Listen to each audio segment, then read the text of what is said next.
Hello everyone, welcome back to the today's Hindu analysis. तो आज की इस वीडियो में हम कोशिश करेंगे कि 15 जुलाई के सारे इंपॉर्टेंट टॉपिक्स और एडिटोरियल जो कि एग्जाम पॉइंट ऑफ व्यू से इंपॉर्टेंट है उन्हें कवर करने की। Without any further delay let's get started. तो पहला आर्टिकल हम लोगों ने पिकअप किया है पेज नंबर 1 से, जिसकी एक्सटेंशन पेज नंबर 8 और पेज नंबर 9 पर गई हुई है। और ये बेसिकली है हमारा चंद्रयान 3, जिसके बारे में कई दिनों से काफ़ी सारे चर्चा चली जा रही है। चंद्रयान 3 के लॉन्च एक वेरी प्राउड मोमेंट है इंडिया के लिए। तो समझते हैं आज के इस एडिटोरियल में क्या बताया गया है। तो सबसे पहले चंद्रयान 3 के बारे में कुछ बेसिक डिटेल्स दी गई है, जैसे कि इसे लॉन्च किया गया है LVM-3 की मदद से और धवन स्पेस सेंटर इन श्रीकोटा से इसकी लॉन्च की गई है अराउंड 235 में। अब इंडिया ने सेम अटेम्प्ट चंद्रयान 2 के साथ भी किया था, but due to some software glitch वो पार्शियली सक्सेसफुल हो पाया था। अब सेम मिशन के साथ लैंडर और रोवर को स्पेस में भेजा गया है। अगर ये मिशन सक्सेसफुल होता है तो India becomes the fourth country after USA, China और रशिया के बाद जो कि एक सॉफ्ट लैंड करने में सक्सेसफुल रहा है। सेकेंडली इसमें बताया जाता है कि ये वहां तक पहुंचने में ऑलमोस्ट 42 डेज लगाएंगे और 23 अगस्त 5:47 PM को वो वहां पे लैंड कर जाएगा। इसके बाद कुछ और बेसिक डिटेल्स दी गई है, जैसे कि 16 मिनट के बाद ही वो स्पेसक्राफ्ट LVM-3 से अलग हो गई थी और एलिप्टिकल पार्किंग ऑर्बिट में जाकर बच गई थी। इसके बाद propulsion मॉड्यूल की मदद से इसे मून तक भेजा जाएगा। सबसे पहला ऑर्बिट ऑलमोस्ट 100 किलोमीटर का है और दूसरा ऑर्बिट ऑलमोस्ट 170 किलोमीटर की है, जो कि ऑलमोस्ट 36,500 किलोमीटर अवे है यहाँ से। उसके बाद एक और मेजर पॉइंट के बारे में बात की गई है, वो है SEP. SEP is basically spectropolarimeter of habitable planetary अर्थ।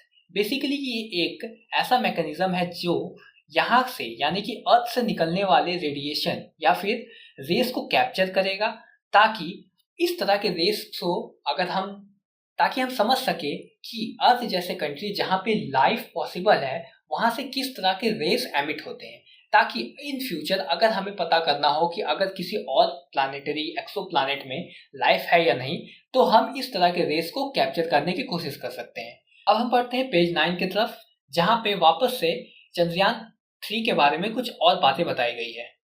तो इसमें सबसे पहले बताया गया है गगनयान के बारे में, जिसको काफी मदद मिलने वाली है चंद्रयान 3 के सक्सेसफुल लॉन्च के कारण। अब ऐसा इसलिए है क्योंकि हम लोगों ने LVM-3 को टेस्ट कर लिया है, इसके मल्टीपल टेस्ट हो चुके हैं। हम लोगों ने चंद्रयान 2 में भी LVM-3 को टेस्ट किया था और चंद्रयान 3 में भी वापस से इसकी टेस्टिंग हो गई है, जिसे हम लोग यूज कर सकते हैं अपने अगले मिशन गगनयान में। गगनयान बेसिकली एक ऐसा मिशन है जहाँ पे हम इंसानों को यानी कि 3 एस्ट्रोनॉट को 400 किलोमीटर दूर एक ऑर्बिट में भेजने वाले हैं और आफ्टर 3 डेज उन्हें सेफली लैंड करवाने वाले हैं इंडिया में। अब इसके बाद बस पब्लिक और प्राइवेट सेक्टर्स को थैंक्स बोला गया है जिन्होंने कंट्रीब्यूट किया है, जैसे कि मिदानी, PSUs, इन सभी ने काफ़ी सारे टेक्नोलॉजिकल सपोर्ट प्रोवाइड की है। तो इन सभी को थैंक यू बताया गया है और बताया गया है कि प्राइवेट स्पेस इंडस्ट्री का भी इंडिया में काफ़ी बड़ा रोल रहा है। अब एट द एंड इस LVM रॉकेट को एक बार आखिरी बार समझ लेते हैं। ये है S-20, जहाँ पे हम लोग यूज़ करते हैं सॉलिड फ्यूल। सेकेंड फेज है इसकी लिक्विड फ्यूल की, जहाँ विकास इंजन यूज़ किया जाता है और आखिरी स्टेज क्रायोजेनिक स्टेज है और ये है हमारा पेलोड सेक्टर। अब इंडिया यूज करती है प्रोपल्शन मॉडल, ये हमें पता है। अगर हम लोगों ने मिशन मंगल देख रखा है तो इसमें उसे काफी अच्छे से एक्सप्लेन किया गया था।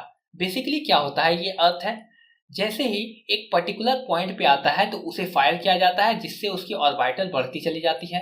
वापस उसी पोजीशन पे आने के बाद वापस फायर किया जाता है, जिसकी वजह से उसकी एक्सीलरेशन बढ़ती है और वो वापस आगे बढ़ता है। इसी तरह मल्टीपल प्रोपल्शन के बाद अगर हम इसे एक बिगर इमेज के साथ समझें तो मल्टीपल प्रोपल्शन के साथ इसे बड़ा किया जाता है और हम लोगों ने देखा कि 170 किलोमीटर के बाद ये इसे एक आखिरी बार प्रोपल्शन दिया जाएगा, जिसकी वजह से ये और वहाँ के ऑर्बिट में सेटल हो जाएगी और वहाँ के एलिप्टिकल ऑर्बिट में चक्कर काटने लगेगी। So with this we end this topic. तो अब हम पढ़ते हैं अपने अगले आर्टिकल की तरफ, जो हम लोगों ने पिकअप किया है पेज नंबर 1, जिसकी एक्सटेंशन पेज नंबर 8 एंड 8 में दी गई है। और ये है बेसिकली हमारे फ्रांस से रिलेशन के बारे में। जैसा कि हमें पता है, हम लोगों ने कल की वीडियो में डिस्कस किया था, हम लोगों ने almost 26 Rafale jet engine France से लिया है, जिसमें से ऑलमोस्ट 22 हमारे सिंगल सीटर है और 4 हमारे हैं ट्विन सीटर, जो कि ऑलमोस्ट मतलब ट्रेनिंग के पर्पस के लिए लिया गया है। तो आज समझते हैं और भी इंडिया और फ्रांस के रिलेशन के बारे में। जैसा कि हमें पता है, इंडिया और फ्रांस का रिलेशन काफ़ी पुराने समय से चला आ रहा है। इंडिया और फ्रांस की बात की जाए तो फ्रांस उन कंट्रीज में से एक इकलौता नहीं बोल सकते, और भी कंट्रीज थे जैसे कि Russia, Ukraine, France major countries में था जिन्होंने इंडिया पे सैंक्शन नहीं लगाया था और जिन्होंने इंडिया को सपोर्ट किया था ड्यूरिंग द न्यूक्लियर टेस्टिंग। जब न्यूक्लियर टेस्टिंग इंडिया कर रहा था, यूएस और अलग अलग कंट्री जैसे कि चाइना एंड यूएस ने इंडिया पर टेक्नोलॉजिकल और काफ़ी सैंक्शन लगाए थे, but France was among the countries जिन्होंने इंडिया को सपोर्ट किया था। तो वापस से वही बातें दोहराई गई है कि फ्रांस काफ़ी हेल्प कर रहा है इंडिया को to develop compact aircraft engine और भी कई सारे इंजन, जैसे कि पिछली बार फ्रांस ने हेल्प किया था सबमरीन डेवलपमेंट में इंडिया को। उन्होंने टेक्नोलॉजी प्रोवाइड की थी ताकि इंडिया इंडिजीनियसली अपने सबमरीन बना सके। अब इसके बाद ये बताया गया है कि हमारे prime minister mister Modi ji के विजिट पर वहां उन्हें एक ऑनर दिया गया है, जो कि है the grand cross of legion of honour. इसे बताया जाता है फ्रांस की highest civilian and military honour. इससे पहले इंडिया में तो ये हमारे प्राइम मिनिस्टर को पहली बार दिया गया है, किसी प्राइम मिनिस्टर को, बट इससे पहले south African president mister Nelson Mandela और जर्मन चांसलर एंजेला मार्कल जैसे लोगों को भी ये टाइटल या ऑनर दिया गया था। अब बढ़ते हैं आगे, जो कि पेज 8 पर और भी कुछ बातें बताई गई हैं, जैसे कि डीआरडीओ और सैफरन मिलकर कई सारे ज्वाइंट प्रोजेक्ट कर रहे हैं, जैसे कि hell of India and saffron helicopter engine development में काम कर रहे हैं साथ मिलके। ऐसे कई सारे चीजें हैं जो कि फ्रांस और इंडिया साथ में कर रही है, और फ्रांस काफी हेल्प कर रही है और टेक्नोलॉजी प्रोवाइड कर रही है इंडिया को। हम लोगों ने ऑलरेडी डिस्कस कर लिया, 26 Rafale M fighter engine India ने प्रोक्योर किया हुआ है, और साथ ही फ्रांस इंडिया को सबमरीन फॉर्मेशन में भी हेल्प कर रहा है। तो इस तरह we end this article also, और बढ़ते हैं हम अपने पेज 6 के सब, जहां हम लोगों ने अगला आर्टिकल पिकअप किया है, जो कि बेसिकली है ईयू की पार्लियामेंट रेजोल्यूशन से, जो कि मणिपुर इशूज पर बातें करना चाहते हैं। अब हमें पता है कि मणिपुर में एक बहुत बुरा राइट हुआ था, जिसकी वजह से ऑलमोस्ट 149 लोगों की डेथ रजिस्टर्ड की गई थी। इसके लिए ईयू की पार्लियामेंट डायग्नोस करना चाहती है मणिपुर के इशूज को, बट इंडिया ने इसे साफ मना कर दिया है और कहा है कि यह हमारा इंटरनल मैटर है और EU must not interfere in this. But यहाँ के इस ऑथर के अनुसार बताया गया है ये काफी एक बचकाना सा तरीका है, जो कि इंडिया को नहीं करना चाहिए। अब इस आर्टिकल की बात करते हैं, तो इसमें बताया जाता है कि जिस तरह इंडिया को कंसर्न दिखाने का हक है, या फिर इंडिया जिस तरह कंसर्न दिखाता है, जैसे कि हिंदू टेम्पल इन ऑस्ट्रेलिया, जब अटैक हुआ था हिंदू टेम्पल इन ऑस्ट्रेलिया, या फिर रेशियल प्रीजुडिस इन यूएसए, इस तरह की कंडीशन पर इंडिया अपने कंसर्न दिखाता रहा है, जबकि ये उनका इंटरनल मैटर था। तो इंडिया को भी रेडी रहना चाहिए किसी भी एक्सटर्नल कंट्रीज से सेम एक्सपेक्ट करने के लिए।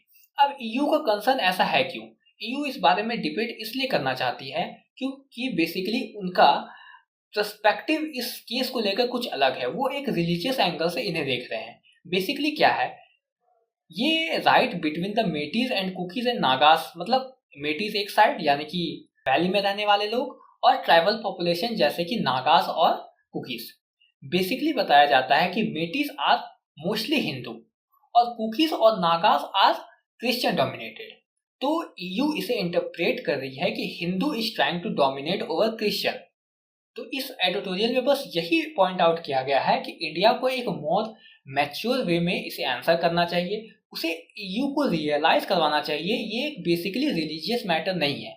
दो religious play an important role, हम लोगों ने इसे पहले भी कवर किया है, जैसे कि इसमें कई सारे फैक्टर्स इन्वॉल्व थे, जिसमें से रिलीजियस मैटर एक था, बट मेन स्पार्क जो दिया गया था वो था सुप्रीम कोर्ट का जजमेंट या फिर हाई कोर्ट का जजमेंट, जो मेटीज को एसटी के लिस्ट में शामिल करना चाहता था, जिसकी वजह से ये अचानक से बूम कर गया, जिसके पहले काफी सारे प्रॉब्लम्स हो रही थी, और जिसमें से रिलीजियस मैटर एक छोटा सा एंगल था।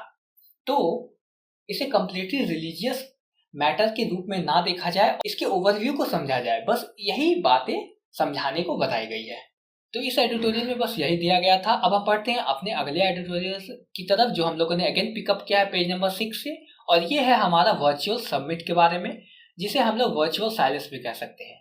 अब हमें पता है एससीओ की समिट होने वाली थी, जो कि फिजिकल मोड में होने वाली थी, बट इंडिया ने इसे फिजिकल मोड की जगह या फिर हाइब्रिड मोड की जगह वर्चुअल समिट में चेंज कर दिया। अब इंडिया के भी अपने कंसर्न है। अब कंसर्न से पहले ये समझ लेते हैं कि एससीओ के लिए ये काफी ज्यादा अच्छी बात नहीं है। अब इंडिया के कंसर्न को समझने की कोशिश करते हैं। सबसे पहले हमें पता है कि इस ऑर्गेनाइजेशन में आसपास की सभी कंट्रीज है, इसमें मोस्टली चाइना और पाकिस्तान भी इन्वॉल्व है, जो कि इंडिया के एक तरह से एंटी बताए जा सकते हैं। अब एससीओ का मेजर एजेंडा टेररिज्म और कनेक्टिविटी को इम्प्रूव करना भी था, बट पिछले समिट में जैसा कि बताया गया था कि मिस्टर मोदी जी ने कहा था कि some country use cross border terrorism as an instrument of their policies, provide shelter to terrorism, और एससीओ को must not hesitate to criticise such nation. तो हमारे प्रधानमंत्री के द्वारा साफ साफ बताया गया था कि जो भी कंट्री टेररिज्म को प्रमोट करती है, हमें उसे डायरेक्टली क्रिटिसाइज करना चाहिए, बट चाइना और पाकिस्तान इसके सपोर्ट में तो बिल्कुल भी नहीं है। सेकेंडली, इंडिया चाइना के बेल्ट एंड रोड इनिशिएटिव से बिल्कुल खुश नहीं है, जो कि पाकिस्तान में होने वाली है, जिसे हम लोग चाइना पाकिस्तान इकोनॉमिक कॉरिडोर भी कह सकते हैं। अब इंडिया का कंसर्न ये है कि ये रोड या ये हाईवे पास हो रही है पाकिस्तान ऑक्यूपाइड कश्मीर से, जो कि इंडिया के सॉवरेनिटी के लिए तो बिल्कुल भी अच्छा नहीं है। तो अभी तक मेजर 2 कारण हम लोगों ने देख लिया है कि अगर फिजिकल समिट होती है तो हमारे प्राइम मिनिस्टर जी को वहां के प्रधानमंत्री जिंग जिपिंग के साथ स्टेज शेयर करना होगा। सेकेंडली, पाकिस्तान भी इस एससीओ में इन्वॉल्व होगा, तो due to its anti nature it will not be very beneficial for our प्रधानमंत्री to be sharing stage with the PM और the defence minister of Pakistan. तो ये 2 मेजर रीजन है। थर्ड मेजर रीजन ये बताया जाता है कि यूक्रेन वार भी एक काफी मेजर रीजन है। अब हमें पता है रशिया पर काफी वेस्टर्न कंट्रीज ने सैंक्शन लगाया है। अब अगर ये एससीओ समिट होती है तो रशिया भी इस एससीओ समिट का एक पार्ट बनेगा, तो वहां के प्रेसिडेंट हमारे इंडिया में आएंगे। अब हो सकता है पुतिन का इंडिया आना इंडिया को वेस्टर्न कंट्रीज की नजरों में चढ़ा दे, और मे बी इंडिया को इससे फ्यूचर कुछ प्रॉब्लम फेस करना पड़े। हो सकता है ट्रेड में डिक्लाइन देखना पड़े, या इस तरह के कुछ फॉरेन प्रॉब्लम्स उन्हें देखना फेस करना पड़ सकता है। तो मेजर ये 3 कारण थे कि इंडिया पाकिस्तान के रिलेशन अच्छे नहीं है, इंडिया चाइना के रिलेशन अच्छे नहीं है, और थर्डली रशिया के प्रेसिडेंट का यहाँ आना। तो बस आखिर में यही बातें बताई गई थी कि ब्रिक्स की समिट भी साउथ अफ्रीका में होने वाली है, मोस्ट प्रोबेबली वहां भी मिस्टर पुतिन प्रेजेंट होंगे, तो देखना है कि इंडिया अगर वहां जाता है या नहीं। तो इस आर्टिकल को भी खत्म करते हुए हम बढ़ते हैं अपने अगले आर्टिकल की तरफ, जो हम लोगों ने पिकअप किया है पेज नंबर 4 से, और ये है बेसिकली नवाब वाजिद अली शाह से रिलेटेड। इसके बारे में बस बेसिक फैक्ट्स जान लेते हैं। वो वहां के 11th किंग थे और लास्ट किंग ऑफ अवध भी थे। ये बेसिकली हमारे आर्ट एंड कल्चर से इंपॉर्टेंट है, क्योंकि उन्होंने काफी कंट्रीब्यूट किया है in the field of poem.